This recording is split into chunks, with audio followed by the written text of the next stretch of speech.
Yeah, surf the beat cause the bass is bubbling. Gotta get it in before it comes tumbling down. There's only so much time to find this kind of rhyme to express my mind. Hey, Jive Turkeys, sweet Christmas, and welcome to the CageCast. Tonight's episode, Season 1, Episode 10, Take It Personal, directed by Steven Surgic, written by Jason Horwich, as always, created by Chiyotari Coker. This is Charlie, the Professor Esser, and with me, as always, is my skinny rich friend. It's Mozz. Hey, Mozz. Always glad to have you. Welcome to it. Take it personal. Did you take this episode personally, Mozz? I'm not sure how I could. I enjoyed it. I thought it was great. Yeah, no, it was a great episode. The episode you watched a little bit of at the end of last one and gave us the teaser, ruining our big cliffhanger as whether or not last episode was the end of the whole season. Yeah, that'll teach me. Yeah. So what happened, Mozz? What happened? We saw Luke die. He flatlined. He was not coming back. He was dead as the print media. Although we are in a Marvel universe, so everything has more hope than the print media. Absolutely. Although ironically, Marvel is a print media company, so. Yeah, it's I guess when you're in a niche like that, you're pretty well insulated. Yeah, well, you know, the reality is that people actually like paper. People like looking at words on things. There is a different, you know, I do read my comics digitally a lot now, but there is something very different when you're holding the physical copy in your hand, you know? Yeah, absolutely. I believe Stan Lee said it best when he speaking about, he said comics are like breasts. The digital versions are very nice, but when you hold one in your hand, it's a very different experience. Wow, that's beautiful. That is beautiful. And honestly, and you know, if you don't like to hold breasts in your hands, think of another part of the body that you would like to hold in your hands, and it is just as effective. It is that there is a tangible human quality to that physical reality. So we open up, of course. Luke Cage has died. We all miss him. But our Rosario Dawson, Claire Temple, is not having none of that because she has been through this nonsense, and she is, you know, it is this really great thing about the character of the night nurse of Claire Temple, where, you know, she is a nurse, she is not a doctor, but you can tell she is so far advanced of most doctors. In fact, when they actually come to the actual doctoring of this episode, Michael Kostroff, Dr. Noah Bernstein, is the one handing her the implements when they actually have to go and do some internal dealings. And I love that moment because he did it so willingly and so gladly. He was sort of in admiration of her. Well, yeah, you know, because he's a scientist, and she clearly is the person who has, you know, and for what it's worth, he is literally, I mean, he is directly a, you know, he is a theoretician, he is an experimentalist, he is not a surgeon. And, well, that's true. Yeah. Also, like, you know, I guess it reminded him of, his own self when he was younger, coming up as a scientist, probably being on the fringe and wanting to try things that you shouldn't do, you know. And I love that moment where he says to her, he goes, "Sounds like you're about to do something monumentally stupid. I wouldn't be a scientist if I let you do it alone," you know? Yeah, well, you know, I mean, and that is a great take on it, Mozz. That is a fantastic take. I love that. That he sees her as a, perhaps even, providing some tutelage to her, and as a peer in that way. Yeah. And I mean, I love that. That actually takes a whole nother take on the whole episode for me. Seeing him in that way, you know. In fact, you know, and honestly, that makes me ask, where does Claire sit on that question? Very, very interesting, because he does, when she's about to leave, he does turn around and said, am I gonna, you'll never see him again. And he turns around, he goes, you didn't say you. And she still, yells at him a little bit, but she never says no. She's intrigued by the idea of the science behind it also. It's the whole reason she does what she does. Well, exactly. If you're dealing with superhuman science, you don't care if this guy is, and for what it's worth, this guy isn't exactly Mengele. No, he's not like the worst. He's not the worst. I mean, Marvel has some pretty awful super scientists out there. Yeah. Some of whom actually worked with Mengele. Because it all goes back to the 40s. Right. This is just a guy who's like, and I love that scene where he's talking about when he's like, look, this abalone shell super science nonsense that we're throwing out there. The next thing is AIDS and cancer. We're going to kick those things. It's like, this is the most noble thing in the world. And he's like, yeah, I experimented on prisoners, but, they came in and they signed the paperwork. And, I'm sitting here saying, hey, I want to do good. I want to do good. And yes, someone's going to profit from my good. Someone's going to be hurt by my good, but good gets done, and that's a very interesting point. If we want to actually discuss, if we want to get really deep into the question of superhero dynamics about good and evil and does good get done. As I've often said in many things, that, if Peter Parker wanted to do good, he would go, as the Human Torch did back in the 1940s, get himself a New York City police department badge and say, I'm going to be an officer of the law. I'm going to respect the law, and I'm going to be a part of the team working towards good. Now, very few superheroes actually do that. Very few superheroes actually, the closest you get is the few that have a military title in their name, like Captain Marvel, Captain America. But yes. Isn't there something to like their whole reason for being that stems from the fact that nothing else can get it done? This is the only way to get it done. Isn't that sort of like the elemental structure of what makes them or why they even exist? Yeah. Well, is the idea that every other option has been exhausted, and now we need somebody with superhuman powers to get us out of it because we've messed things up that bad. Yes. Well, that is the ethos of it. The problem, of course, is as you'll find in any situation, it is the exception rule becoming the norm. It was I remember I was watching I think it was a Larry King interview with it might have been Charlie Rose, I'm not sure. But I believe, and I'm not sure who they were talking to, but they were discussing the Nixon White House. And Nixon said, look, I need you to find me every precedent of a president doing what I'm doing. I want you to find me every bit that I can use as the evidence that this is not unusual. And of course, they did find lots of examples of presidents overstepping their bounds in history.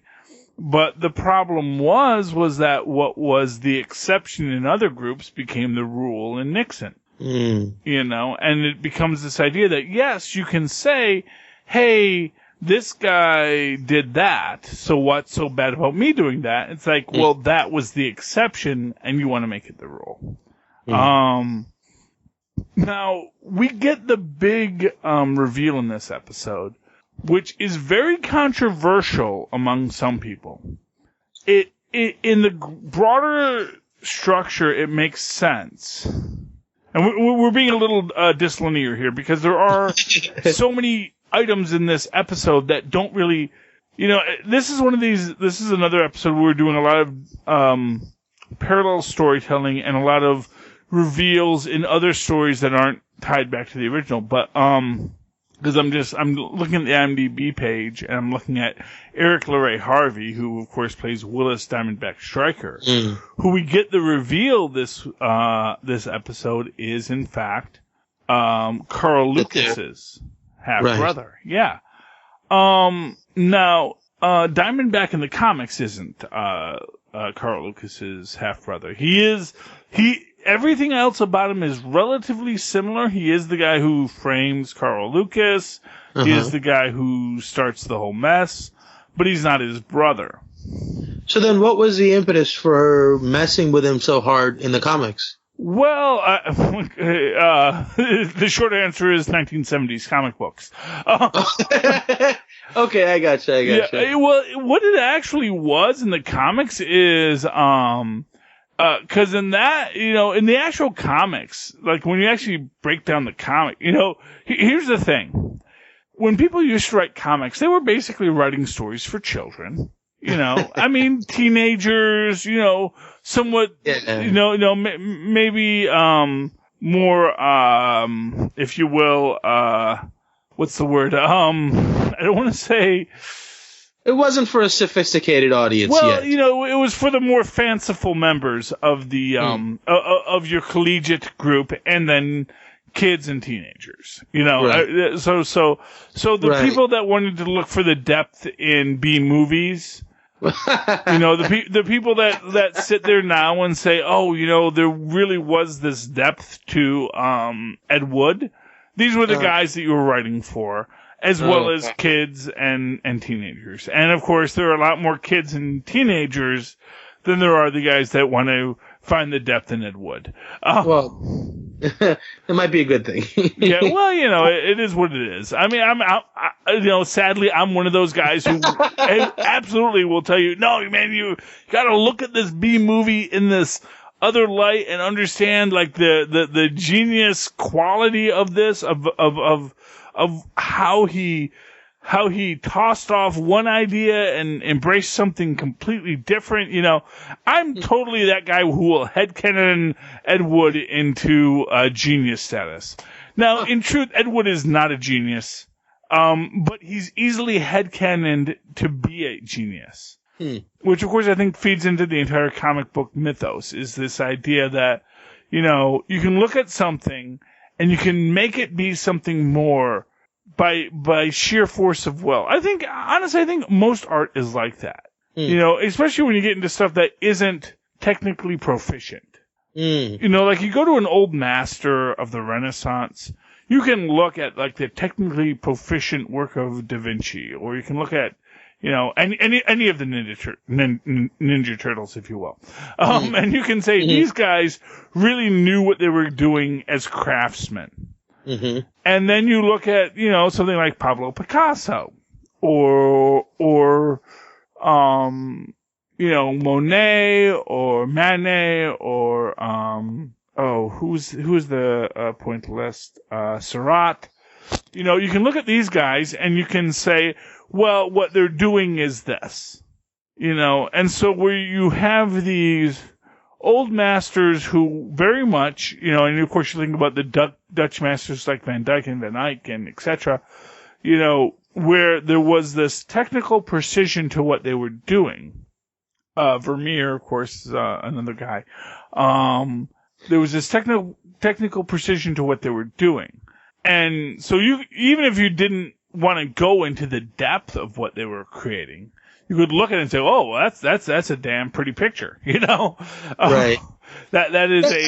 But isn't that sort of like the evolution of everything? Once sort of everybody gets fairly proficient at everything, that becomes the norm. And so, in order to innovate and to have something new to attack, to stake your claim on something, you got to find some alternative route to express the things that people have gotten used to seeing in a certain way. Well, absolutely. So I mean, not to say that Picasso wasn't proficient, but it was that got too sort of accustomed. People got too accustomed to seeing that, and they need something different. Well, absolutely, and that is 100%, and that is and that is the truth of Picasso. Picasso was an amazingly technically proficient artist. Right. He didn't have to do cubism. He could have simply been a really great working artist as an artist at the time, right. But he wanted to do something different.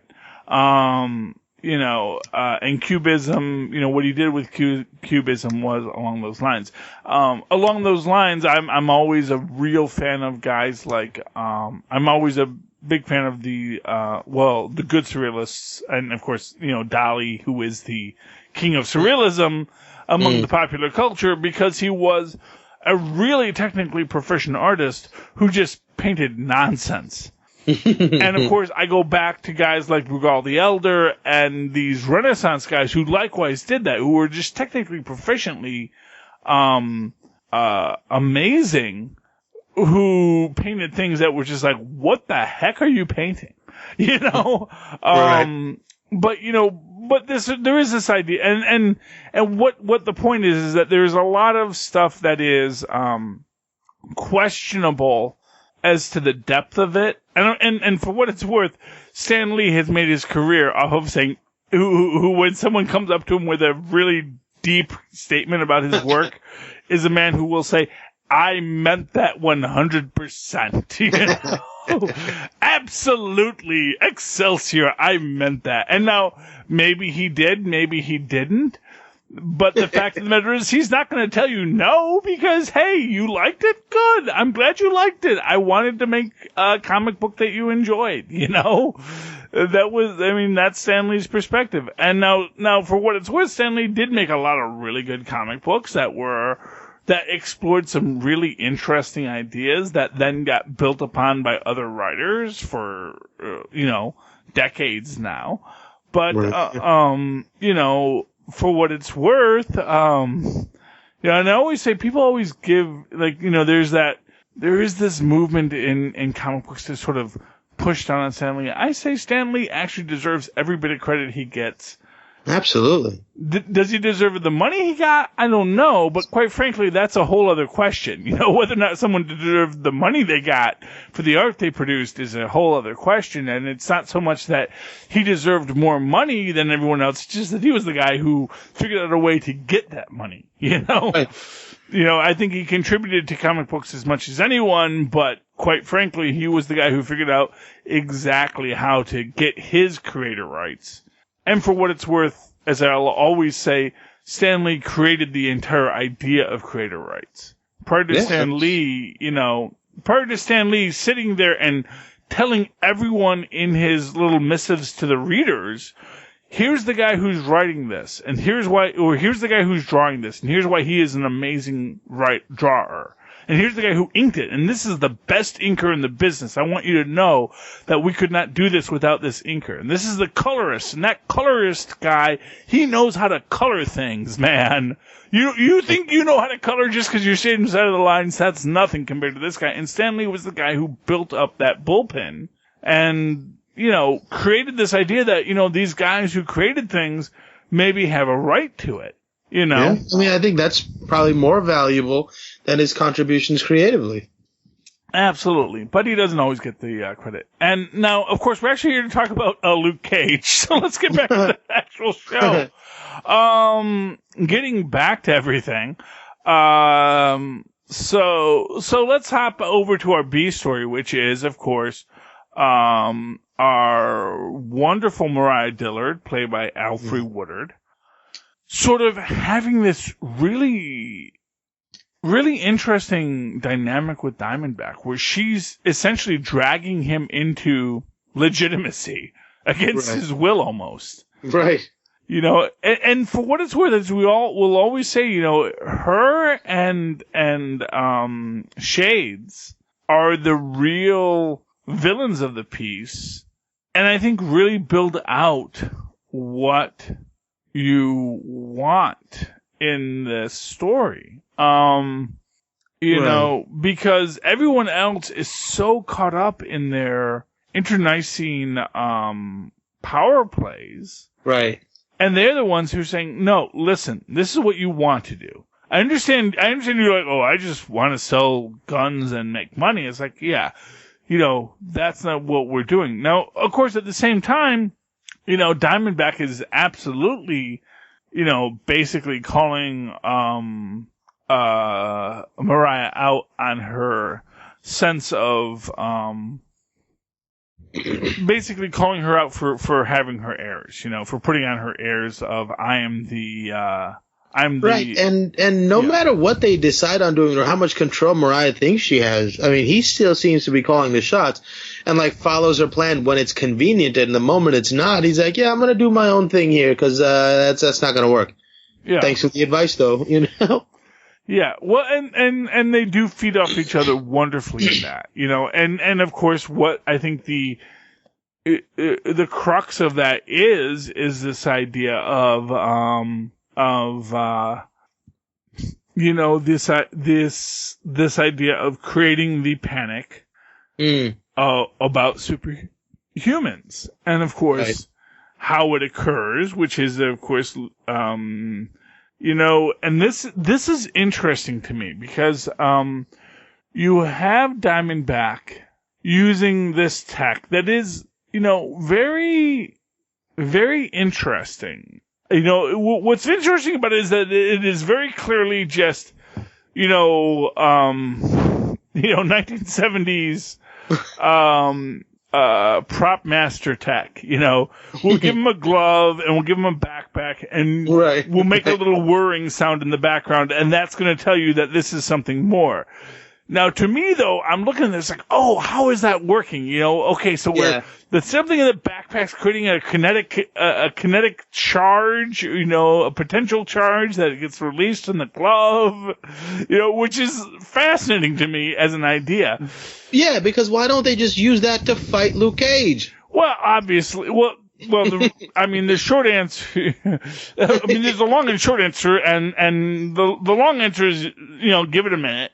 And the short answer is because right now he's still using the stuff that is falling off the back of Hammer's truck. And for what it's worth, I mean, that is like the biggest, like, for me as a nerd, like the biggest question at the end of this episode is, what's going on with Hammer? You know, I mean, at the end of this, my biggest question is what's going on with Justin Hammer and his entire situation? Because we do, and spoilers, we don't get a resolution to that nerdy question in this season. Maybe next season we will. I forget the actor who played Justin Hammer in Iron Man 2, but there is this strong implication that there is a lot more going on as to the Hammer. As to what Hammer is creating. Because it really seems from this that Hammer has decided that where the money is, and honestly, I'm going to tell you straight up, Hammer's not wrong. Where the money is in creating weapons to defeat superheroes. Yeah, it makes sense. You know, because even if you want to say we're creating the weapons to defeat supervillains, the line, of course, as always, between superhero and supervillain is ever so slight.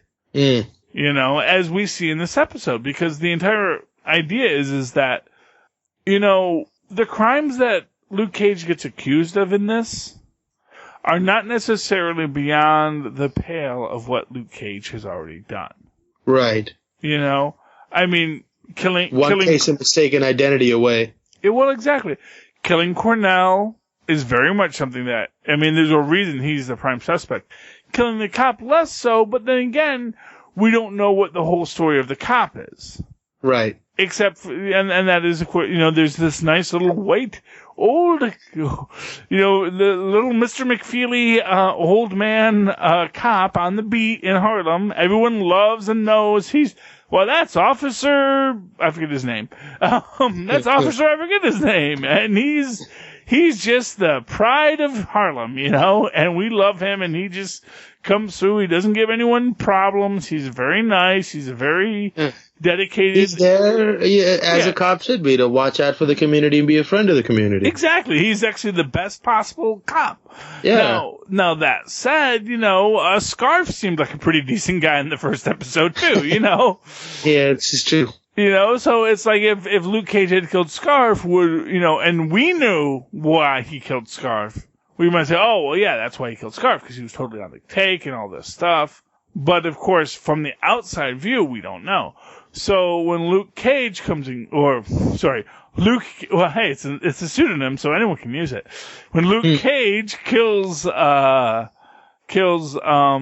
Officer, what's his name? Yeah, and I almost had his name there for a second there, because you know what's funny is I actually had an insurance salesman who had the same last name, so it like stuck with me at the time, but now it's like it's a very Italian name. It's like Bertoli, but that's a pasta. So anyway, yes, but he, it's not unheard of that a guy who seemed decent might actually be a corrupt cop. So there's that. But of course, what happens is, of course, for those who haven't seen it yet, spoilers, Diamondback uses his backpack of doom and his glove of punching to punch the cop, 20 feet.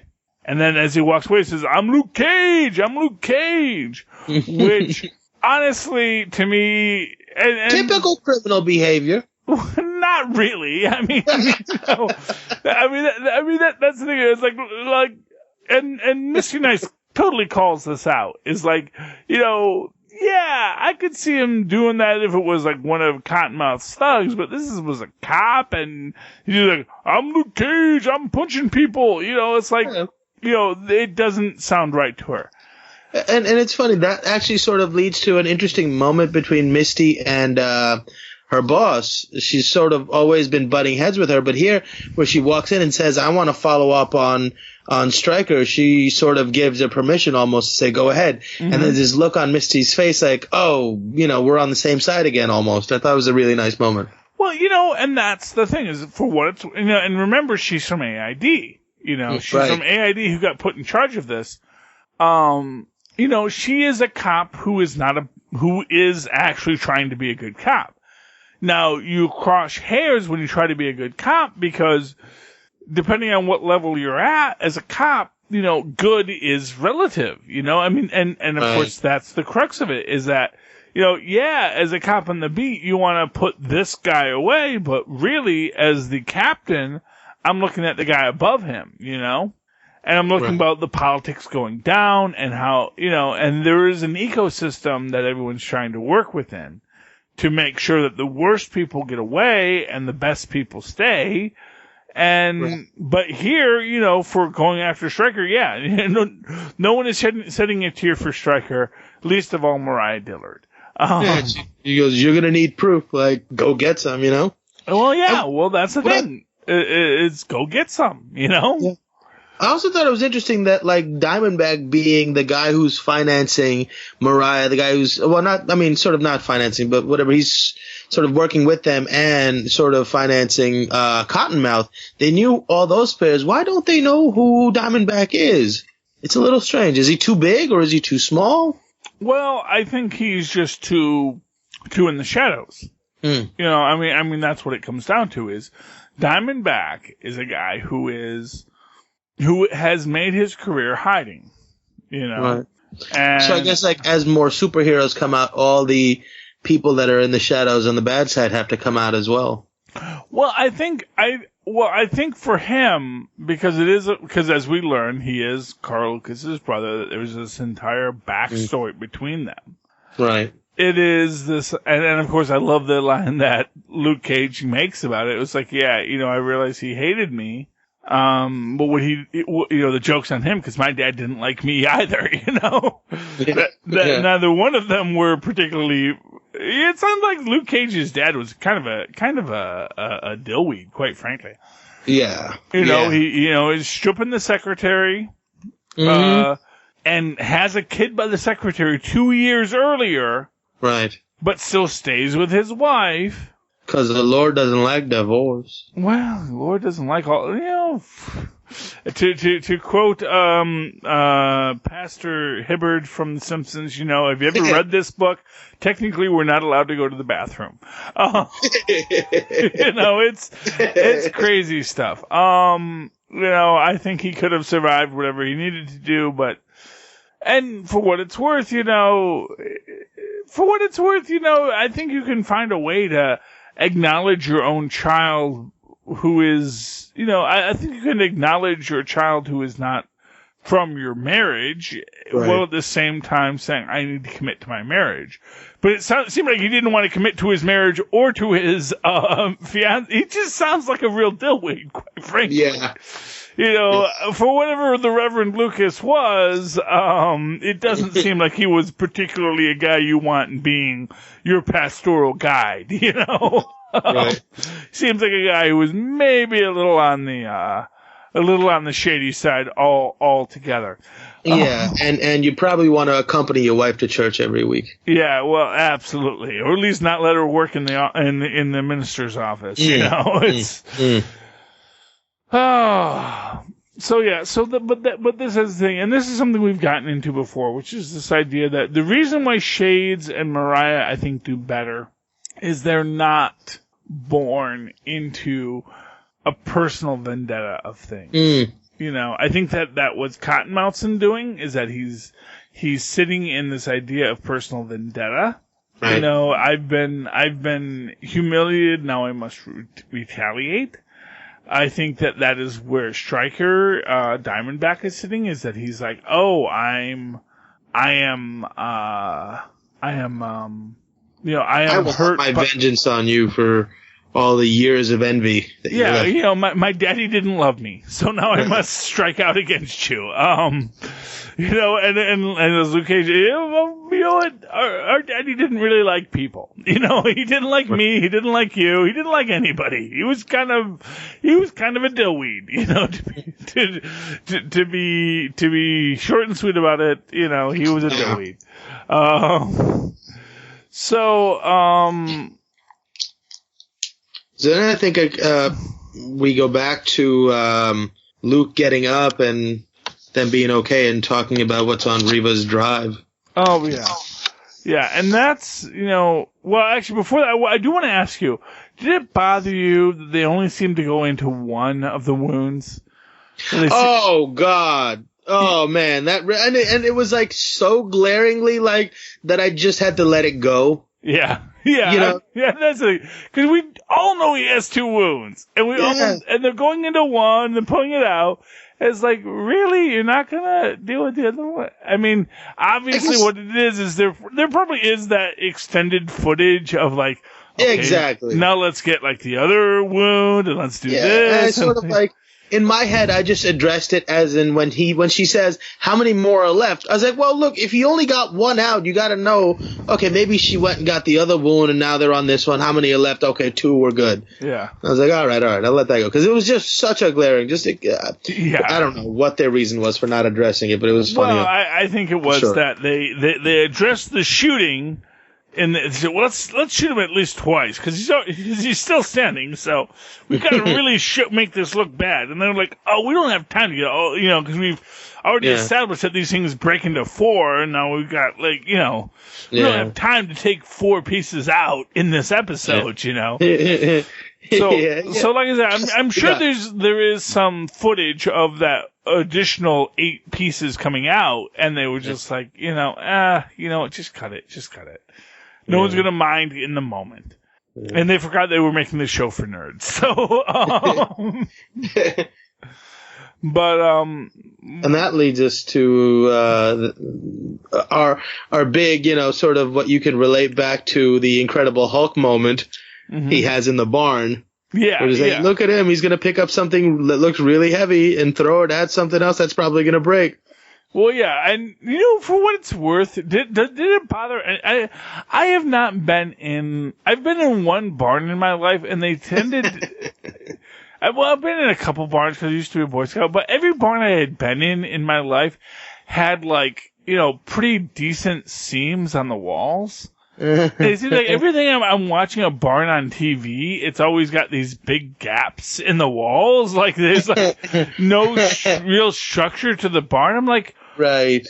That is weird to me. It's like, are there a lot of barns like that? I grew up in Michigan. You know, I'm from a relatively rural world. I mean, granted, I grew up in the city part of Michigan, but we visited farms all the time. We you know, the city I grew up with had active farms. There were cows, there were longhorn cattle, over on the corner of Ford Road and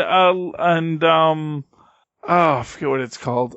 Ford Road and not Ford Road and Lily, but anyway, major roads in my street. There was a guy. He had like 3 Longhorn cattle. He still kept them in the area, you know. So I grew up around the idea of farm life and barns. I visited many barns, and you know, when I as a Boy Scout, we'd go out to the Boy Scout camps where they had barns where they kept horses and cows and the whole nonsense.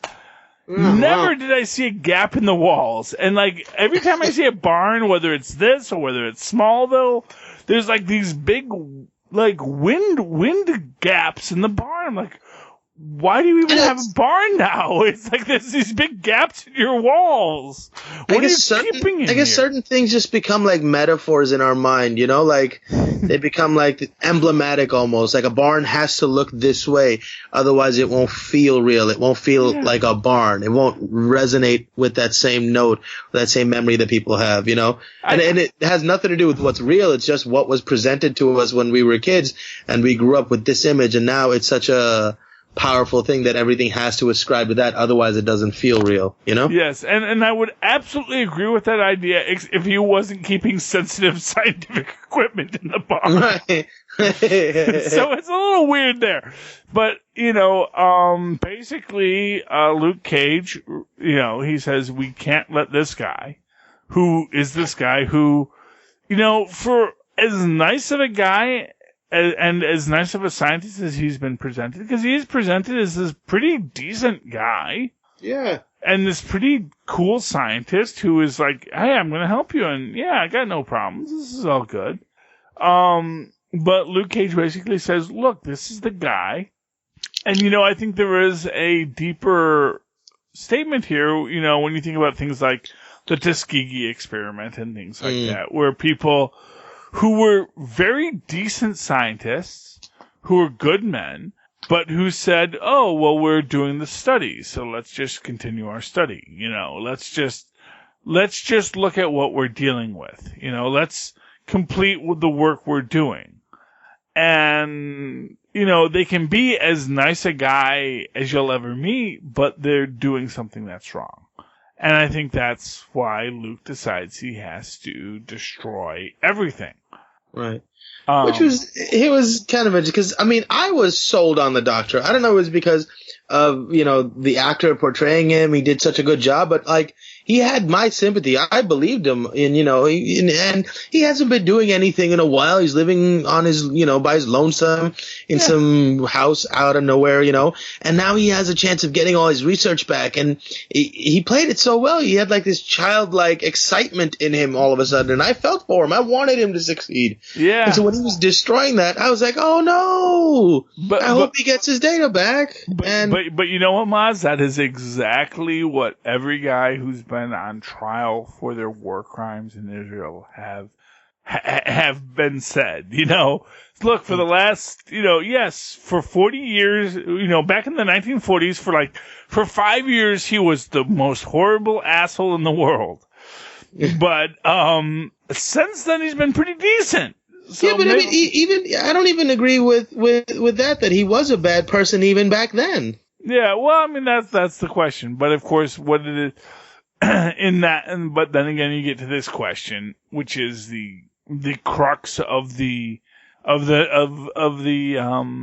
Godwin's Nazi question, which is, I was only following orders, you know, and you know, for what it's worth, for you know, U.S. soldiers and German soldiers and everyone else, there were a lot of things that were done where people were only following orders, you know, whether it's, well, hey, I was the guy who was in charge of, you know, keeping George Takei in that, you know, internment camp, you know. Yes, I focused, a machine gun turret on him, but I was only following orders. Yeah, I mean, I don't know if that's the issue with him. I think he wanted to be there. He believed in the science and that the eventual outcome of it would be worth it.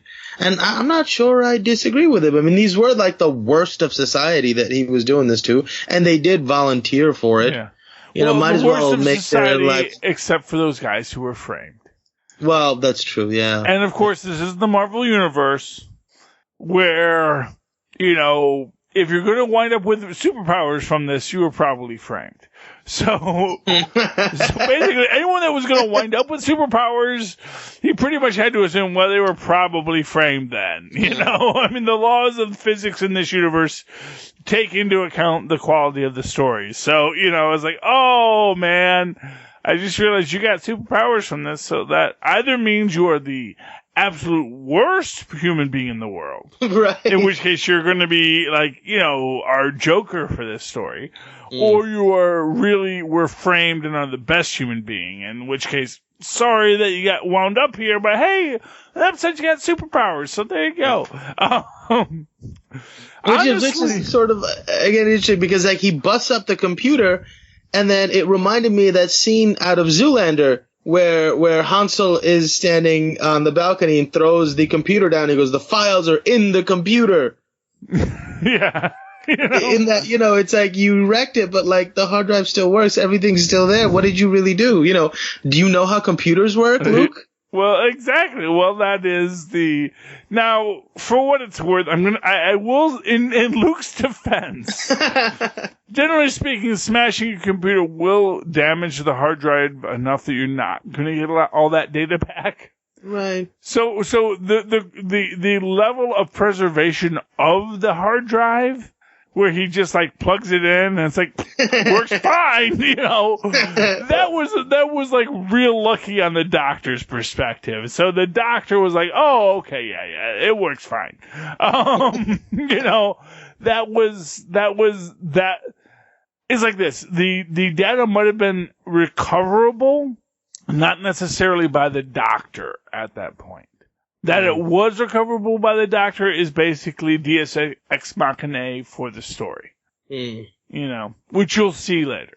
That comes back to us, kids. All right. Yeah, everything that's been said, listen closely to the words that are said, because it all comes back. This is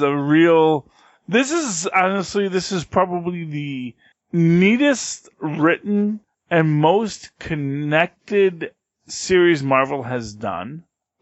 I will say this. I mean, there is not a wasted moment, I feel, in Luke Cage. I think that every scene you see, it is not for no reason. I think every scene you've seen has a deeper meaning. And having watched the whole series and watching it again, I can go, oh yeah, I see what they did there. And I see why this all connects. And we are getting near the end of the series. And there are some filler episodes in this, I won't lie. We do have to fill our allotment, but I think as people watch this, they're going to see how much it all connects back to things that were said before. And I can't wait for season 2, which we do have an official statement on. So hopefully, if Mozz wants to come back, oh yeah, we will be doing this again next season. And maybe that one I won't watch ahead. We'll just do one episode at a time. We'll talk about that. Me and Mozz will talk about that. Okay. Is there anything else you want to say about this episode, Mozz? No. I think we covered pretty much everything. Yeah, we covered a lot. This is a great episode. I think this is one. I honestly want to say this is one of the best episodes of the series, because you do get so much, and you do get such a turning of the ship of the series here. Yeah. And I think that's a real powerful thing. So, Mozz, if people would like to talk to you about this show offline, how could they reach you?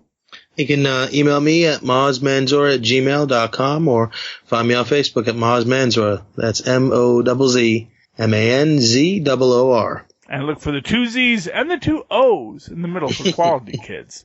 Because this man is quality. Never doubt that for a minute.